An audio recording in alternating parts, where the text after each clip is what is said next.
నమస్కారం. Truth news కి స్వాగతం. హెడ్లైన్స్ చూద్దాం.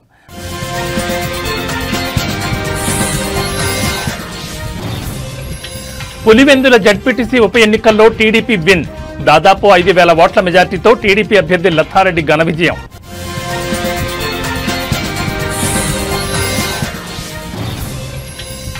తెలంగాణలో ఇవాళ రేపు అతి భారీ వర్షాలు. అన్ని శాఖలను అప్రమత్తం చేసిన ప్రభుత్వం.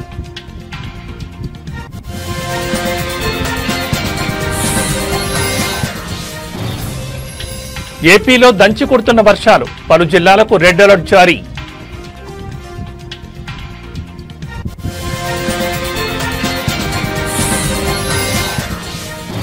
ప్రకాశం బ్యారేజ్ వద్ద పెరిగిన వరద ప్రవాహం. 70 గేట్లెత్తి నీటి విడుదల.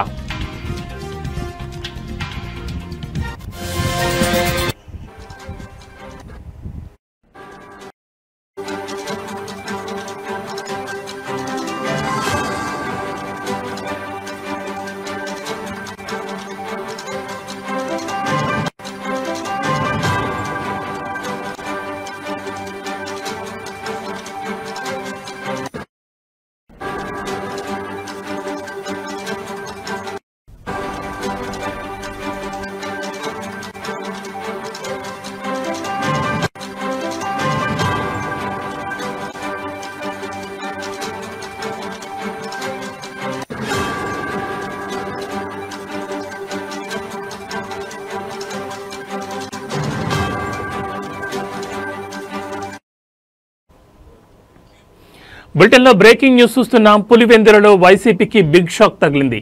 జడ్పీటీసీ ఉప ఎన్నికలో టీడీపీ విన్ అయింది. దాదాపు 6,052 ఓట్ల మెజార్టీతో టీడీపీ అభ్యర్థి లతారెడ్డి ఘన విజయం సాధించారు. ఈ ఎన్నికల్లో టీడీపీకి 6,735 ఓట్లు వచ్చాయి. వైసీపీ అభ్యర్థి హేమంత్ రెడ్డికి కేవలం 683 ఓట్లు వచ్చాయి. దీంతో వైసీపీ డిపాజిట్ కోల్పోయింది. ఈ స్థానంలో మొత్తం 10,601 ఓట్లుండగా 7,814 ఓట్లు పోలయ్యాయి. సొంత ఇలాకాలో వైసీపీ ఓటమి జగన్కు షాక్ అని చెప్పొచ్చు. 30 ఏళ్ల తర్వాత పులివెందుల జడ్పీపీఠం టీడీపీ వశమైంది. 2016 కంటే ముందు 5 సార్లు వైఎస్ ఫ్యామిలీ నిలబెట్టిన అభ్యర్థి ఏకగ్రీవంగా ఎన్నికవుతూ వచ్చారు. ఇక 2016 జడ్పీటీసీ ఎన్నికల్లో టీడీపీ అభ్యర్థి నామినేషన్ తర్వాత వైసీపీలో చేరారు. అయితే బ్యాలెట్ పేపర్లో సైకిల్ గుర్తుండడంతో దానికి 2,500 ఓట్లు పడడం గమనార్హం.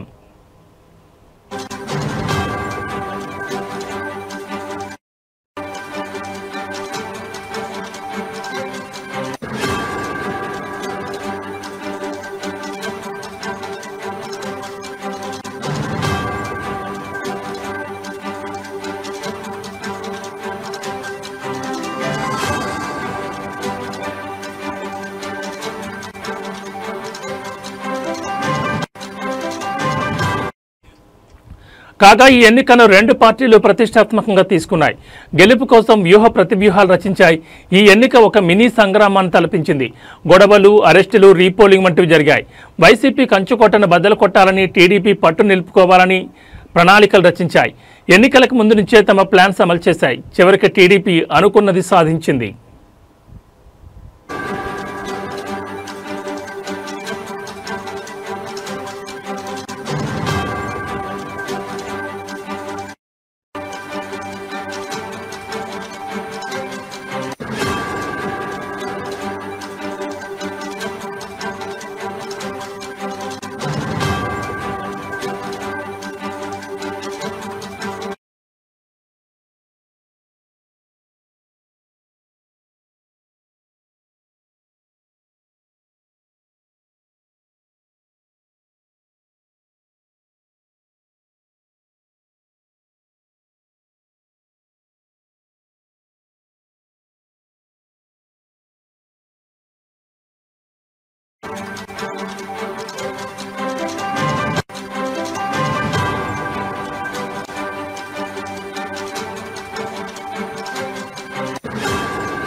బులెటిన్లో మరో బ్రేకింగ్ న్యూస్ చూస్తున్నాం. అల్పపీడన ప్రభావంతో తెలంగాణలో వర్షాలు కురుస్తున్నాయి. ఇవాళ రేపు పలు జిల్లాల్లో భారీ నుంచి అతి భారీ వర్షాలు పడే అవకాశం ఉంది. ఈ మేరకు ఆయా జిల్లాలకు రెడ్ అలర్ట్ జారీ అయింది. మరికొన్ని జిల్లాలకు ఆరెంజ్, ఎల్లో హెచ్చరికలు జారీ అయ్యాయి. బంగాళాఖాతంలో ఏర్పడిన అల్పపీడనం కొనసాగుతోంది. ఇవాల్టి ఉదయం రిపోర్ట్ ప్రకారం ఉత్తర ఏపీ, దక్షిణ ఒడిశా తీరాలకు ఆనుకుని పశ్చిమ మధ్య పరిసర ఈశాన్య బంగాళాఖాతంలో అల్పపీడన ప్రాంతం ఉందని హైదరాబాద్ వాతావరణ కేంద్రం తెలిపింది.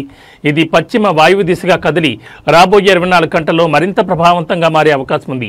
రాబోయే 48 గంటల్లో ఉత్తర కోస్తా, ఏపీ, దక్షిణ ఒడిశా మీదుగా కదిలే అవకాశం ఉందని అంచనా వేసింది.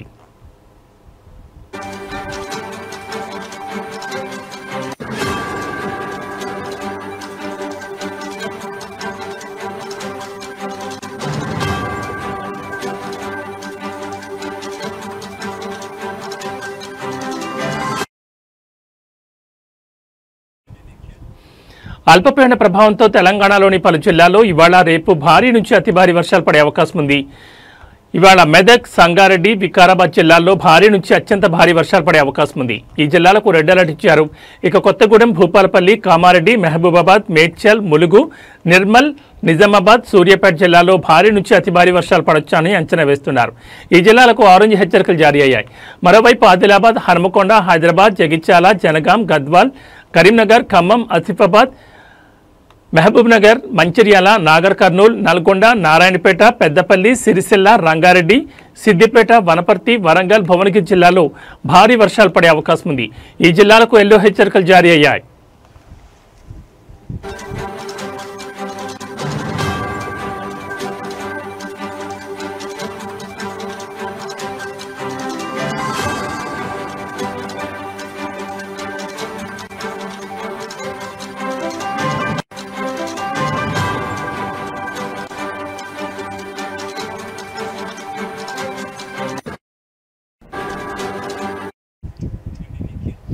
వర్షాల కారణంగా రాష్ట్రంలోని పలు ప్రాంతాల్లో వాగులు, చెరువులు, ఇతర జలాశయాలు పొంగిపొర్లుతున్నాయి. దీంతో నీటి ప్రవాహం ఎక్కువగా ఉండడంతో గ్రామాల మధ్య రాకపోకలకు అంతరాయం ఏర్పడింది. జీహెచ్ఎంసీలో రాజేంద్రనగర్లో 46.5 మిల్లీమీటర్ల వర్షపాతం నమోదైంది. రాష్ట్ర రాజధానిలో ఎడతెరిపి లేకుండా కురుస్తున్న వర్షాలకు రోడ్లు జలమయమయ్యాయి. Hyderabad disaster response and asset protection agency, ఇతర ప్రభుత్వ సంస్థల సిబ్బంది నీటిని తొలగించారు. పాత బస్తీలోని యాకత్పురా వద్ద మేకలకు మేపడానికి ఆకులను సేకరించే ప్రయత్నంలో వర్షపు నీటి కాలువలో పడిన వ్యక్తిని హైడ్రా సిబ్బంది రక్షించారు.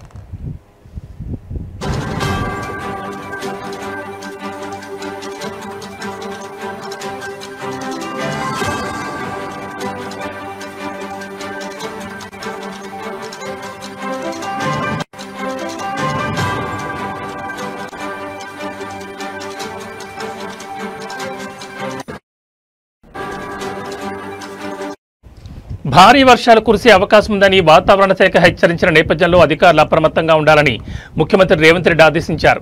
ప్రాణ, పశు నష్టం జరగకుండా అన్ని చర్యలు తీసుకోవాలని అధికారులను ఆదేశించారు. బుధవారం నుంచి కొన్ని రోజుల పాటు భారీ వర్షాలు కురిసే అవకాశం ఉన్న దృష్ట్యా అధికారులు, సిబ్బంది సెలవులను రద్దు చేయాలని ఆదేశించారు.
బులెటిన్లో మరో బ్రేకింగ్ న్యూస్ చూస్తున్నాం. ఇటు తెలంగాణలో పరిస్థితి ఎలా ఉంటే అటు ఏపీలో కూడా వర్షాలు దంచుకొడుతున్నాయి.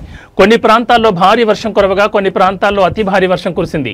ముఖ్యంగా విజయవాడ, గుంటూరు నగరాల్లో పలు ప్రాంతాలు చెరువులను తలపించాయి. రోడ్లపై 2-3 అడుగుల ఎత్తుకు పైగా నీరు ప్రవహిస్తోంది. గుంటూరు పూర్తిగా జలదిగ్బంధంలో చిక్కుకుపోయింది. అయితే మరో 4 రోజులు ఏపీలో వర్షాలు దంచుకొడతాయని వాతావరణ శాఖ చెబుతోంది. భారీ వర్షాల నేపథ్యంలో గుంటూరు, బాపట్ల, పశ్చిమ గోదావరి, ఎన్టీఆర్ జిల్లాల్లోని స్కూళ్లకు సెలవులు ప్రకటించారు.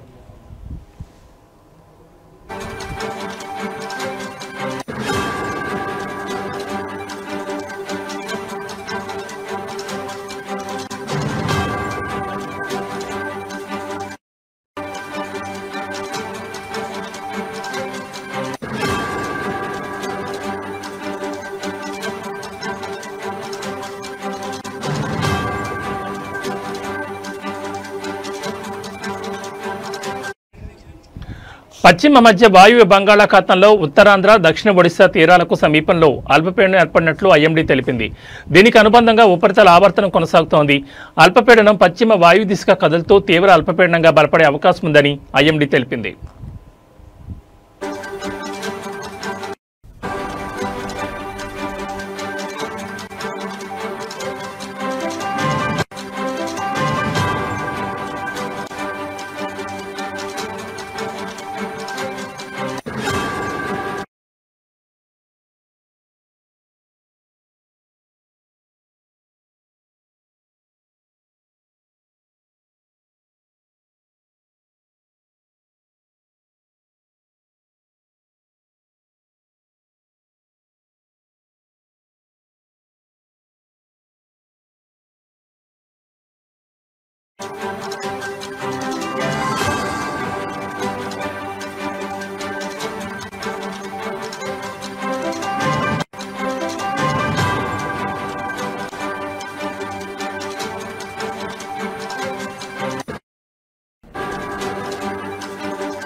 బులెటిన్లో మరో బ్రేకింగ్ న్యూస్ చూస్తున్నాం. బంగాళాఖాతంలో ఏర్పడిన అల్పపీడన ప్రభావం వల్ల ఏపీలో భారీ వర్షాలు కురుస్తున్నాయి.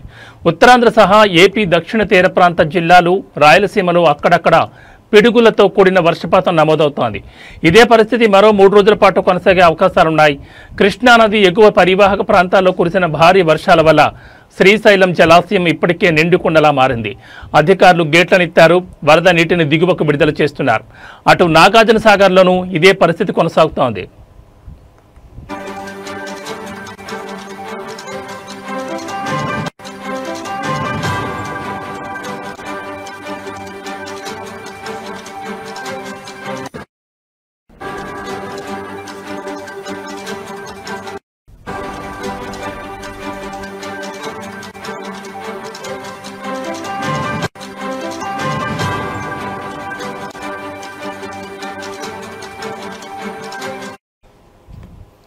దీని ప్రభావం ప్రకాశం బ్యారేజ్పై పడింది.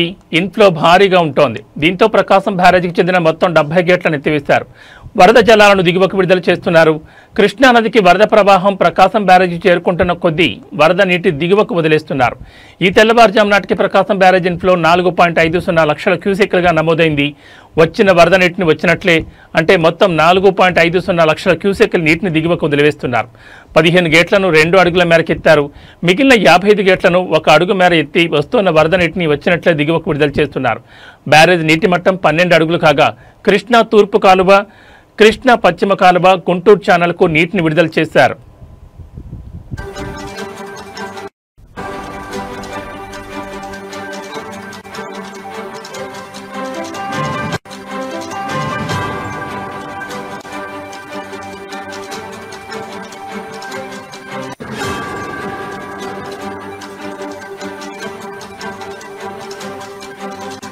మరింత పెరుగుతుందనే అంచనాలున్నాయి. కృష్ణానది మీద ప్రాజెక్టులోని నీటిని దిగువకు విడుదల చేస్తున్నందున నదీ పరివాహక ప్రాంత ప్రజలు, లంక గ్రామ ప్రజలు అప్రమత్తంగా ఉండాలని విపత్తుల నిర్వహణా సంస్థ మేనేజింగ్ డైరెక్టర్ ప్రఖర్ జైన్ సూచించారు. నదిలో ప్రయాణించొద్దని, వరద నీటిలో ఈతకు వెళ్లడం, ఘాట్ల వద్ద స్నానం చేయడం, చేపలు పట్టడం లాంటివి చేయకూడదని సూచించారు. ప్రకాశం బ్యారేజ్ గేట్లను ఎత్తినందున కృష్ణా నదీ పరివాహక ప్రాంత ప్రజలు అప్రమత్తంగా ఉండాలని అన్నారు.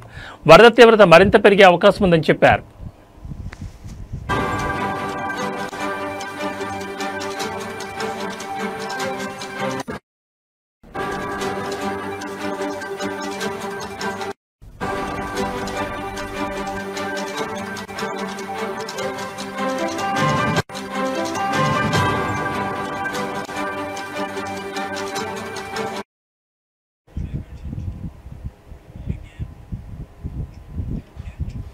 మల్కాజ్గిరి మాజీ ఎమ్మెల్యే మైనంపల్లి హనుమంతరావు ఆధ్వర్యంలో రెహనూనగర్కు చెందిన ధనరాజ్ లక్ష్మీ దంపతుల కూతురికి ప్రమాదవశాత్తు తలకు దెబ్బలు తాగడం వల్ల నిమ్స్లో అడ్మిట్ కావడంతో చికిత్స నిమిత్తం 2,50,000 రూపాయలు ఎల్ఓసిని బాధిత కుటుంబానికి ఇచ్చారు.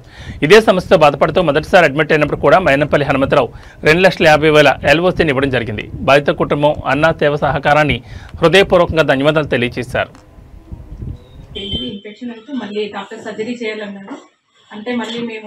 ఎల్ఓసి కోసం. నమస్తే అండి, నా పేరు లక్ష్మి, మా హస్బెండ్ పేరు ధనరాజ్, మా పాప పేరు ఉమాశ్రీ. మేము నెహ్రూనగర్ కాలనీలో ఉంటాము. మా పాపకి 2 సంవత్సరాల క్రితం యాక్సిడెంట్ అయినది. ఫస్ట్ టైం మాకు ఎల్ఓసి 2,50,000 హనుమంతాలు లెక్కించారు. మళ్ళీ మా పాపకి ఇన్ఫెక్షన్ అయిందండి. 2 సంవత్సరాలు అయిపోయింది. ఇన్ఫెక్షన్ అయితే మళ్ళీ డాక్టర్ సర్జరీ చేయాలన్నారు. అంటే మళ్ళీ మేము ఎల్ఓసి కోసం హనుమంతన్న దగ్గరికి వెళ్ళాము. మా కాలనీ వాసులు హనుమంతన్న మళ్ళీ మాకు ఒక రోజులోనే ఎల్ఓసి ఇప్పించారు. అందరికీ ధన్యవాదాలు. కాలనీ వాసులందరికీ ధన్యవాదాలు తెలుపుతున్నాం. ఎందుకంటే అమ్మతన దగ్గర తీసుకెళ్ళి మమ్మల్ని ఏదైనా సక్సెస్ఫుల్గా చేసినందుకు కాలనీ వాసులకు మాకు సహకరించిన అందరికీ ధన్యవాదాలు తెలుపుకుంటున్నాం. మైనంపల్లి హనుమంతరావుకి ధన్యవాదాలు. నమస్తే అండి, నా పేరు లక్ష్మి, మా హస్బెండ్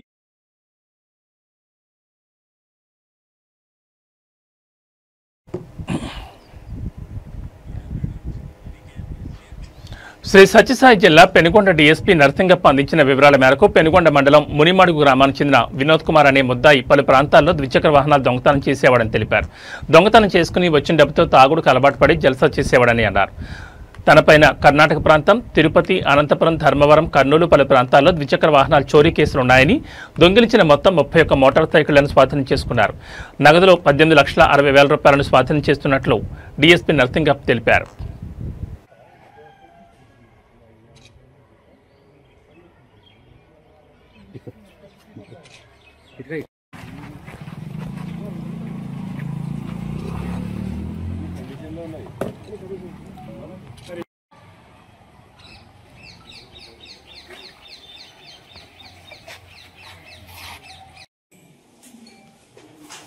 ఫాల్స్ కీస్ ద్వారా అంటే ఈ రోజుల్లో కొంచెం ఈజీ అయిపోయింది. ఇది బాగా గట్టికి తంతే కూడా ఊడిపోతాయి. సో అతని యొక్క ఎంఓ వచ్చేసి ఇది గతంలో ఆ విధంగా చేసేవాడు. అయితే అతనికి ఉన్నటువంటి జల్సా అంటే చెడు వ్యసనాల వల్ల జల్సాలకు లోనయ్యి ఇవన్నీ ఒక చోట పెట్టి బెంగళూరులో అమ్ముకుందామని చెప్పి అక్కడ పెట్టడం వల్ల ఎవరు గమనించరు కాబట్టి ఈ పట్టుబడి అతని నుంచి ఇటువంటి ఈ యొక్క 31 ద్విచక్ర వాహనాలను స్వాధీనపరచుకోవడం జరిగింది. 1 టౌన్, 2 టౌన్, 3 టౌన్, 4 టౌన్, తర్వాత డోను, మన కియా పోలీస్ స్టేషను, రొద్దము ఇట్లాంటి చోట కేసులు నమోదు చేయడం ఉన్నాయి. ఇంకా కొన్ని నమోదు కానటువంటివి ఉన్నాయి. వాటికి సంబంధించి ఇప్పుడు మేము మీ మూలంగా మీ ద్వారా ఆ మోటార్ సైకిల్ ఏమి, వాటి ఇంజిన్ నంబర్ ఏమి, చాసిస్ నంబర్ వాటివి ప్లస్ మేము రాష్ట్ర వ్యాప్తంగా మెసేజ్ పెట్టడం జరుగుతుంది. ఎక్కడైనా ఆ కేసుల్లో పురోగతి లేకపోతే అక్కడ నమోదైనటువంటి కేసుల యొక్క engine number, chassis number, main బండి నంబర్ రిజిస్ట్రేషన్ మార్చేస్తుంటారు కాబట్టి మనకు ఇంజిన్ నంబర్, చాసిస్ నంబర్ ద్వారా ఆ వ్యక్తి యొక్క ఓనరు మన దగ్గరకు వస్తే చట్టపరంగా వాళ్లకు.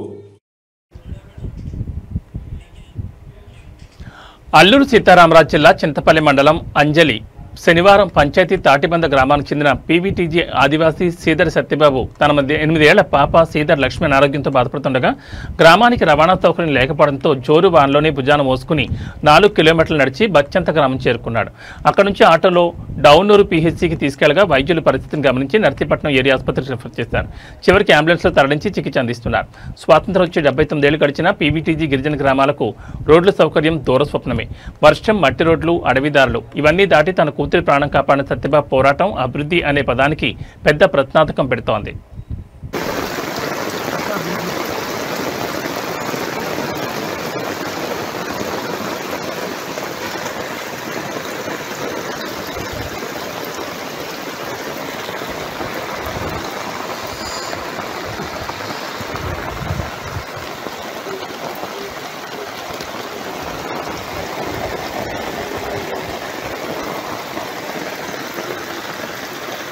అందరికీ నమస్కారం అండి. ఈరోజు ఈ యొక్క వాతావరణ పరిస్థితిలో ఒక చిన్నారికి బాగులేని పరిస్థితిలో మేము ఈ యొక్క వాతావరణంలో అనుకూలం లేని పరిస్థితిలో హాస్పిటల్ తీసుకెళ్లాల్సి వస్తుందండి. ఈ యొక్క తాటిబంద గ్రామం, చింతపల్లి మండలం, అంజలేశ్వరం పంచాయతీ, అల్లూరి సీతారామరాజు జిల్లా అండి. ఆ యొక్క చిన్నారిని అయితే బాగులేని చిన్నారిని ముందుకు తీసుకెళ్లారండి. ఈ యొక్క రోడ్లు బాగులేని పరిస్థితి వల్ల ఈ యొక్క వర్షాకాలము ఈ యొక్క రోడ్లు ఇలా ఉంటాయండి. అందుకనే ఈ యొక్క అధికారులు గమనించి ఈ యొక్క తాటిబంద గ్రామానికి రహదారిని కల్పిస్తారని మేము నమ్ముతున్నామండి. కాలువలు కూడా చాలా పెద్దవి అండి. వర్షాకాలం చాలా ఇబ్బంది పరిస్థితి, దోలి మూతలతో అనారోగ్యంతో బాధపడుతున్న వారిని తీసుకెళ్ళవలసిన పరిస్థితి అయి ఉంది. ఇప్పుడు కూడా చాలా పెద్ద కాలు. నానో యూరియాతో రైతులకు అధిక దిగుబడి వస్తుందని వరంగల్ జిల్లా వ్యవసాయ అధికారి కె అనురాధ్ అన్నారు. హనుమకొండ నయ్యం నగర్లో ఉన్న ప్రెసిడెంట్ దాబాలో ఇఫ్కో ఆధ్వర్యంలో nano DAP, nano copper, nano జింక్పై ఉమ్మడి వరంగల్ జిల్లా రైతు సహకార సంఘాలు, DCMS డీలర్లు, అభ్యుదయ రైతులకు నిర్వహించిన అవగాహన సదస్సులో మాట్లాడారు. సాంప్రదాయ యూరియాను తగ్గించి నానో యూరియా, నానో డిఏపిని అధికంగా వాడాలని సూచించారు. అదేవిధంగా రైతుల శ్రేయస్సును దృష్టిలో ఉంచుకుని నానో సాంకేతిక పరిజ్ఞానంతో మొదటిసారి యూరియాను ద్రవ రూపంలో తీసుకొచ్చిందని అన్నారు. మంచి ప్రోగ్రామ్. ఇఫ్కో కంపెనీ వారు డ్రోన్ స్ప్రేయర్ తోటి నానో స్ప్రే చేయడం ఎలాగా అనేది కూడా చాలా దాదాపు అన్ని మండలాల్లో, గ్రామాలలో రైతులకి ఒక డెమాన్స్ట్రేషన్ ఇవ్వడం జరుగుతుంది. దాంట్లో భాగంగా ఈరోజు డీలర్లకు కూడా ఈ అవగాహన కార్యక్రమం ఏర్పాటు చేయడం జరిగింది. మనకి ఏంటంటే కొత్త టెక్నాలజీ వచ్చినప్పుడు కంపల్సరీ మనము కొత్త టెక్నాలజీ వాడుకోవాలి. ఒకప్పుడు హైబ్రిడ్స్ వాడమంటే సరిగ్గా వాడకపోయేది, తర్వాత యూరియా వేయమంటే కూడా తక్కువ వేసేది, కానీ ఇప్పుడు చాలా ఎక్కువగా వేస్తున్నాం. సో అంటే కొత్త టెక్నాలజీ వచ్చినప్పుడు తెలియక కొంచెం తక్కువ వాడడానికి మొగ్గు చూపుతారు. కానీ నానో యూరియా వచ్చింది, ఇది కూడా కొత్త టెక్నాలజీ. ఈ కొత్త టెక్నాలజీలో వచ్చిన నానో యూరియా కూడా మన రైతులందరూ వాడాలి. దీనివల్ల మెయిన్గా ఉపయోగం ఏంటంటే ట్రాన్స్పోర్ట్ కాస్ట్ ఒకటి తగ్గుతుంది, తర్వాత సెంట్రల్ గవర్నమెంట్ మీద ఈ సబ్సిడీ భారం అనేది తగ్గుతుంది. సెంట్రల్ గవర్నమెంట్ 1.83 crores సబ్సిడీ ఇస్తే దాంట్లో 1.3 lakh crores ఒక యూరియాకి సబ్సిడీ ఇస్తుంది. అంటే దాని ఫుల్ కాస్ట్ ఒక బస్తా ధర మొత్తం ధర 2360 రూపాయలు, దానికి రైతు చెల్లించేది 266 రూపాయలు, మిగతా 2100 రూపాయలు సెంట్రల్ గవర్నమెంట్ ఒక బ్యాగ్కి అది సబ్సిడీ రూపేణా కంపెనీకి అందజేస్తుంది. సో చాలా కోట్ల రూపాయలు ఈ సబ్సిడీ రూపేణా కంపెనీలకు పోతున్నాయి, అవన్నీ ప్రజల సొమ్ము. అదే నానో యూరియా దానికి మొత్తం ధరనే ఫుల్ కాస్టే 250 రూపీస్, 225 రూపీస్ ఉంది, అది ఫుల్ కాస్ట్. సో దాన్ని వాడడం వల్ల కూడా సేమ్ యూరియా బస్తా వాడితే ఎంతైతే పంటకి అందాలో నైట్రోజన్ అంత అందుతుంది. కాబట్టి నానో యూరియా అనేది రైతులందరూ వాడాలి. దీనివల్ల కాంప్లెక్స్ ఎరువులు వేయాలా, మైక్రోన్యూట్రియంట్స్ వేయాలా, పొటాషియం అయితే కంపల్సరీ. ఇవి బులెటిన్ విశేషాలు. మరో బులెటిన్లో మళ్ళీ కలుద్దాం. నమస్కారం.